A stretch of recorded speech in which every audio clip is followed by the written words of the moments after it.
باللہ من الشیطان الرجیم بسم اللہ الرحمن الرحیم۔ السلام علیکم ورحمۃ اللہ وبرکاتہ۔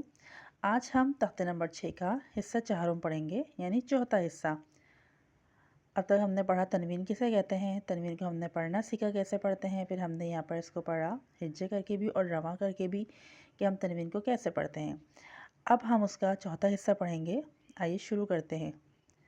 اعوذ باللہ من الشیطان الرجیم بسم اللہ الرحمن الرحیم۔ طا زبر طا، با زبر با، طابا۔ قاف دو زبر قن، طبقن۔ آگے وقف طبقا،